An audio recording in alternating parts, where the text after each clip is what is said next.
정당 정치가 잘 작동을 했는가 하면 약간 넓으니까 정당이 그냥 최소한의 자기 역할이나 역량을 잘 발휘하고 있는가 뭐 그거에 관해서 좀 이야기를 해보고 싶고요.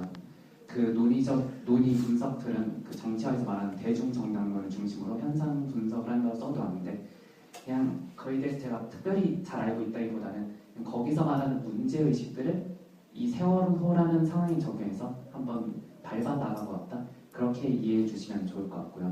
일단 왼쪽이 새누리당, 오른쪽이 새정치민주연합이고요.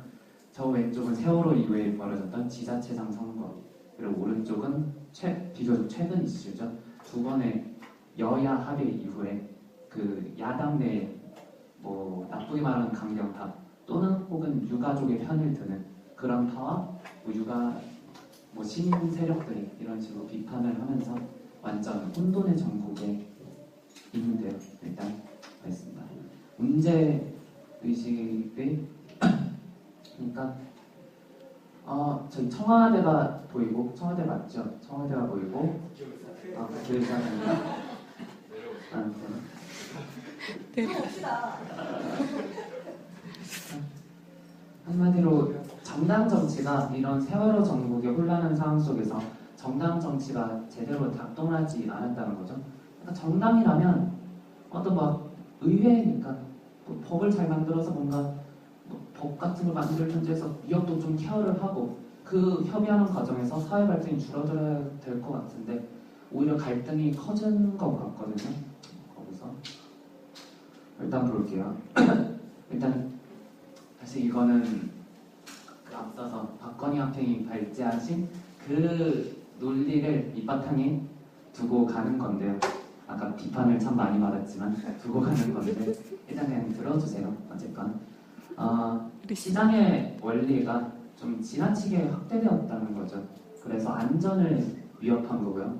그러니까 세월호 뭐 그런 사람들은 기본적으로 자기 이득을 추구한 거예요. 비용을 최소화하고 그냥 그래 선장 비정규직해서 최소한 월급 주고 좀 짐 좀 많이 신고 증축도 좀 하고 그냥 구명된 거 좀 펴지지 않더라도 새로 사긴 돈이 좀 아깝고 뭐 뭐 이런 식으로 기울어 있고 그런데 그러니까 이런 식으로 어떻게 보면 조금 약간 비약해서 말하면 시장의 원리가 어떤 무리하게 확장돼서 그게 적용되지 말아야 할 어떤 안전까지 위협한 상황인 거죠. 좀 조심스럽게 말해서. 그러면 먼저 이런 문제가 생겼을 때 가장 기민하게 대응해야 될 건 아무래도 정부일 거 아니에요.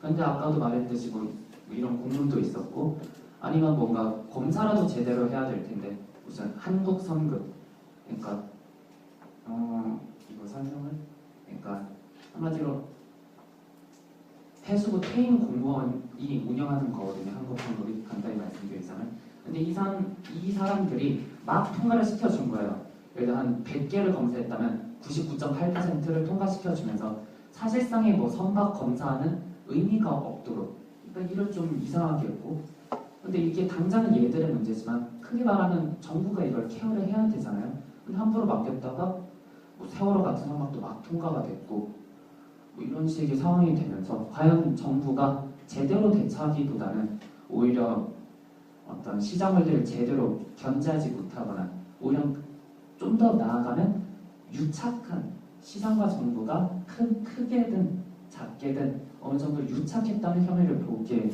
되는 거죠. 그리고 큰 틀에서 말하자면 이명박 정부의 선박 연령 규제 완화나 20년에서 30년으로 박근혜 정부에서도 선장 보고 의무, 선박 내부 상사, 선박 안전 규제, 대거 완화 이런 거를 뭐 진보 진영에서는 좀 더 크게 공격을 하고 있고요. 하다못해 보수 언론, 보수 진영에서라도 그 해피아이 문제도 넓게 보면 정부가 시장을 제대로 견제하지 못한 문제라는 최소한의 그 사실은 동의하고 있는 것 같은데요. 그렇다면 이런 건 또 해피아 논리겠죠. 어떤 해안 관련 이런 업체들에 다 해양수산부 출신이 들어와 있는데 이 사람들이 과연 일을 제대로 할까? 오히려 유착을 해서 그럼 제대로 진행되지 않지 않겠느냐? 그래서 뭐 밑에 소제목을 보면 아시겠지만 뭐 낙하산 인사에 관리는 소홀 이런 것도 보수 언론이고 조선일보를 따 붙여온 건데 보수 언론에서도 하고 있다는 거죠. 그렇다고 뭐 선거 시스템 뭐 어쩌고 저쩌고해서 야당이 심판을 받고 정부 심판을 받지 않고 그러면 결국 이런 식으로 시장이 안전을 위협하고 정부는 잘 대처를 못하는 상황에서 그러면 결국 우리는 정당을 한 번쯤은 돌아보게 되는데 그런 정당 정치는 제대로 작동하느냐가 제 근본적인 문제의식이고요. 저는 그렇지 않다고 보는 게 위협은 그대로고 세월호 특별법이 뭐 통과도 못 되고 있고 뭐 정부는 나름대로 조직 개편을 한다고 하지만 거기서 실효성에 좀 의문들이 많이 던져지고 있고 그리고 갈등은 계속 커져 간다는 거죠. 뭔가 협상을 해보려고 해도 안 되고 선거를 하려면 뭐 야당을 치고 계속 시민사회는 또 나름 자기들끼리 뭉쳐서 정부나 정당을 압박하려고 하고 계속 사회 갈등이 선거가 벌어지고 하고 하면서도 이어지고 있는 이런 어떤 총체적인 난국 상황에서 좀 왜 정당이 그러면 이게 잘 케어가 안 되느냐 좀 이야기를 할까 합니다. 일단 이론 검토. 그러니까 바람직한 정당의 역할이 뭐냐는 건데 혹시 이 그림이 뭔지 아시나요? 영국이요.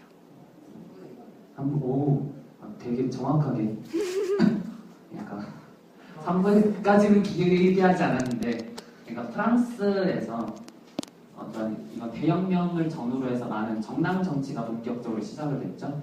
그러면 그때 핵심은 부르주아 계급은 부르주아 계급, 왕의 계급은 왕의 계급, 뭐 성직자 계급은 성직자 계급, 노동자 계급은 노동자 계급 이런 계급을 제대로 대표하는 게 정당의 역할이다. 이게 뭐 서구 정당 그거의 출발이거든요.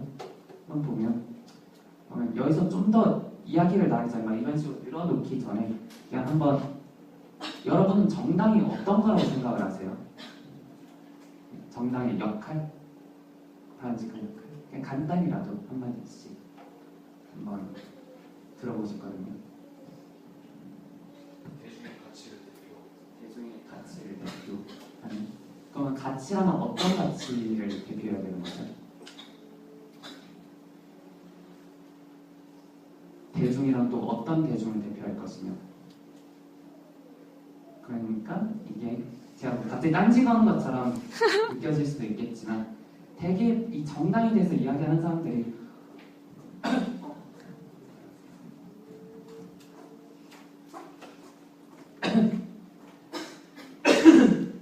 그러니까 어떻게 보면 뭐 정당 그거 새누리당 아닌가요?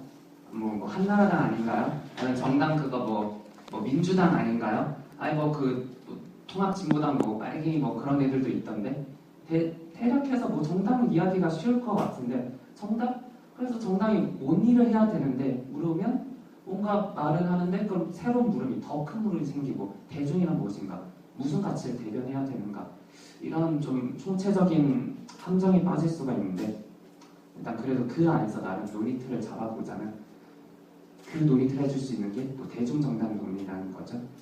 그러니까 한국 사회 정당 정치 논의는 대중정당론과 뭐 원내정당론 한마디로 대중정당론은 그 책임을 져야 된다는 거예요. 책임을.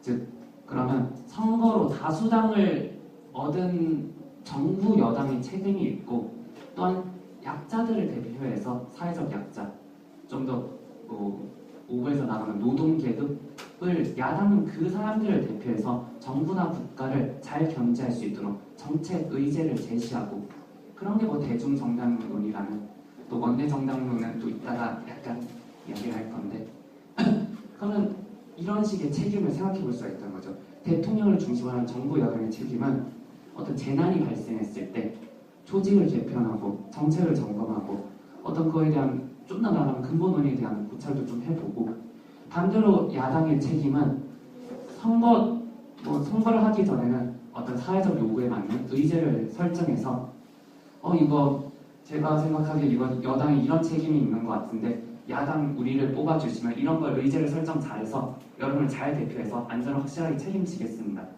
혹은 선거가 끝났으면 예를 들어 이번에 선거 패배로 끝났으면 정부 여당과 적절한 협상으로 우리가 좀 지긴 했고 이런 식으로 반성할 점도 있지만 그래도 이런 부분은 유가족을 대표해서 우리가 협상을 해서 한번 잘 달래서 이 사회적 갈등을 줄여봅시다. 이런 식의 책임들이 각각이 있다는 거죠. 간단히 요약해서.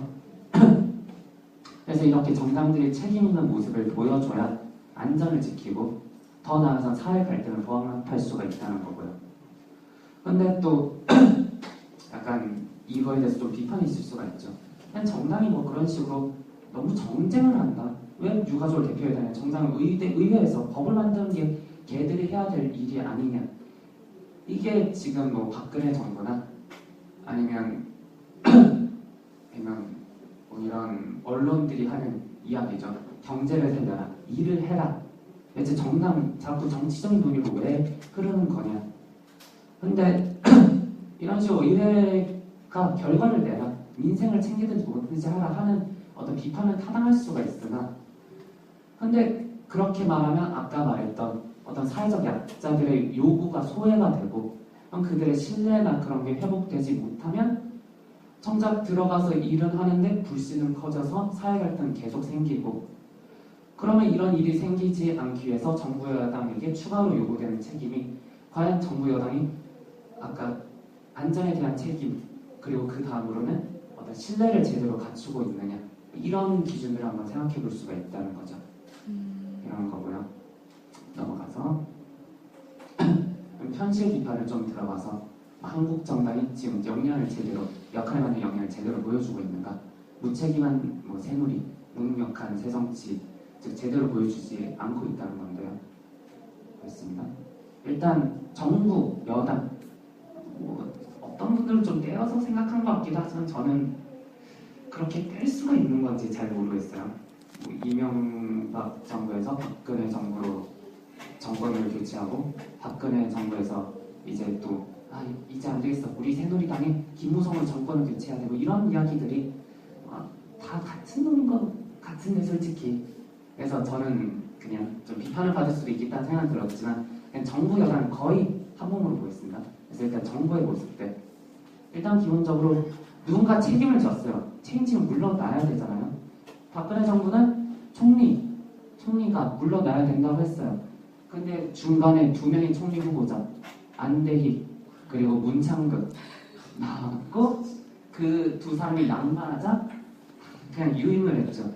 그러니까 이 사람 책임진다고 했는데 이 사람 책임지지 않았고, 이런 기본적인 모습조차 제대로 보여주지 않았다는 거죠. 어떻게 보면 뭐 기만한다? 이렇게 생각할 수도 있는 모습. 그러면 정부가 새로 내놓은 이런 건 해경 해체와 그리고 국가안전처 설립, 두 가지가 큰 그건데, 일단 해경 해체는 제가 더 시간을 더 들여서 비판을 해야 되는가 의심스러울 정도로 완전 문제 덩어리인 것 같고요. 국가안전처도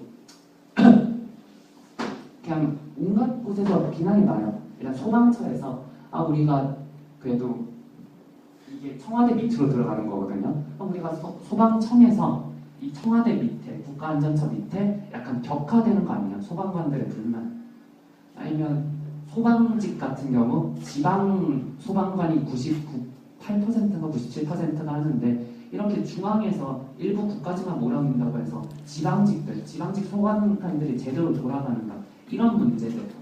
아니면 지금 박근혜 정부가 말하는 게 국가안전처 뭔가 혁신적인 것처럼 보이지만 이거 좀 부천에 지금 널뛰기 하던, 재난과 안전과 관련해서 널뛰기 하던 그런 흐름에서 별로 벗어나지 못했다, 이런 말들. 즉 박근혜 정부는 이게 정답이다, 우리가 국가 개조하겠다고 가는데 그 다른 사람의 말은 들어보지도 않고 가는데, 그게 이런 식으로 합리적인 비판들이나 아니면 이상한 정책을 내놓고 야 우리가 진짜 정답이다, 박근혜 도와주십시오 하는 게 그게 정말 믿을 만한 것이냐, 책임지고 있는 모습이냐 하는 비판이 있을 수 있을 것 같고요.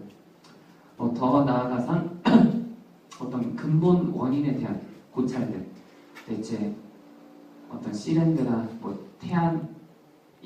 해병대 캠프에서 아이들이 어떻게 보면 똑같아요. 어떻게 보면 해병대 캠프에서 우리 좀 교관 교관도 그때 교관도 뭐 비정규직이었고 막 뭐 시설도 부실해서 애들이 뭐 해병대 캠프 훈련을 하다가 몇 명이 떠내려갔죠. 그러면 이런 식으로 어떤 이런 일들이 계속 반복되고 있는데 박근혜 정부의 해결책이 이런 시장 원리 무분별한 확산이나 그에 대한 제대로 된 케어가 되고 있지 않다는 이런 근본 원인에 대해서 고찰이 이루어지지 않고 쇼맨십만 하고 있는 게 아니냐 이런 부분도 생각을 해볼 수가 있고요. 그리고 그런 문제를 더욱 수렁으로 빠뜨리고 있는 게 이런 대통령의 불통 리더십이라는 거죠. 그래서 유가족이 그래도 좀 이야기 좀 해봅시다. 이건 뭐 정치 의제화 되기도 전이에요. 그냥 KBS 들러서 왜 우리 뭐 해서 들러서 청와대로 가려는데 경찰이 둘러싸고 산부 일대 행진해서 뭐 대통령에게 그래도 이거 서면 담은 거 전해주겠습니다 하니까 둘러싸고 전혀 그런 답답한 이런 모습을 보면서 과연 어떻게 신뢰를 할 수가 있는가 이런 문제 생각할 수 있고요.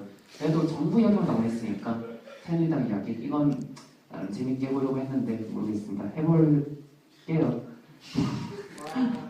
와. 그냥 그러니까 자기 연애를 새누리당처럼 해야 되는 거 아닌가 같은 생각도 드는 게 내 요구는 정말 절절하게 쇼맨십을 발휘해서 난 이렇게 너를 감동시키기 위해서 옥상을 타면서 정말 믿어줘 내 눈물을 흘리면서 요구를 하고 근데 상대방의 그러니까 상대편 연인의 요구에는 또 쉽게 흔들리면 안 돼요. 따끔하게 특별법 사고체계 흔들면 안 돼. 뭐 내가 아니면 뭐 이런 식으로 야 너희 유가족들 너무 과한 요구를 하는 게 아니야 이런 식으로 말해주고 그리고 그 연애하는 상대방 혹은 상대방을 점점 충돌이라는 그런 쪽에서 고립을 시켜가는 거죠.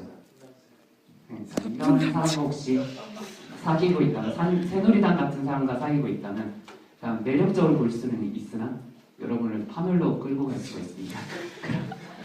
네, 다시 이런 이유를 던져버리고 다시 정치 이야기만 하자면 이런 식으로 사기용을 정말 절절하게 하면서 그 세월호의 어떤 소통 의지를 보이기보다는 예를 들어 세월호 특별법 사법 체계를 흔들면 안 돼.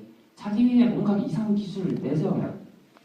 게다가 그 프레임이 되게 섹시하거든요. 왜냐하면 사법 체계 흔드는 건 아니다. 프레임 이론 들어본 사람이 알겠지만 그러면 머릿속에 남는 건 그래도 사법 체계 혹시나 흔들리는 거 아니야? 이런 생각들.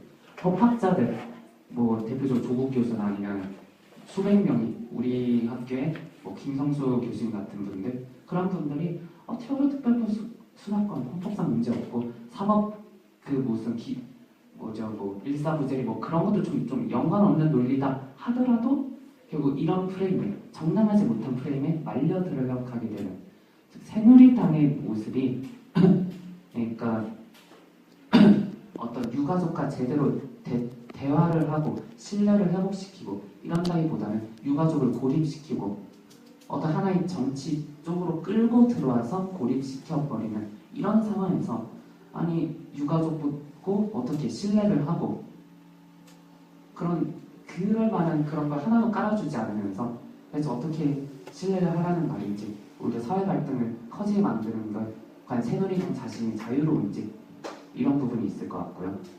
그리고 새정치 민주연대 가장 크게 말했던 게 새누리당도 세월호 하면서 줄어들고 있는데 새정치민주연합도 여전히 줄어들고 있고 중도층이 커지고 가장 러프한 분석은 이런 세월호 참사로 이탈을 했으나 이 사람들이 이쪽에 흡수되지 못하고 오히려 중도층으로 나와서 새누리 이건 그래도 이런 모습은 아닌 것 같은데 그래도 새정치도 그닥인 것 같다. 뭐 이런 흐름들을 읽어볼 수 있을 것 같고요. 뭐 대표적으로 예를 들어 지자체 선거에서 안산, 단원고 그러니까 다른 지역, 뭐 호남 지역이나 서울 지역이나 이런 건 꼭 세월호 이슈가 절대적인 건 아니라고 쳐도 안산, 단원고, 안산 그 지역이면 그런 의제가 상당히 중요하잖아요. 근데 새정치민주연합은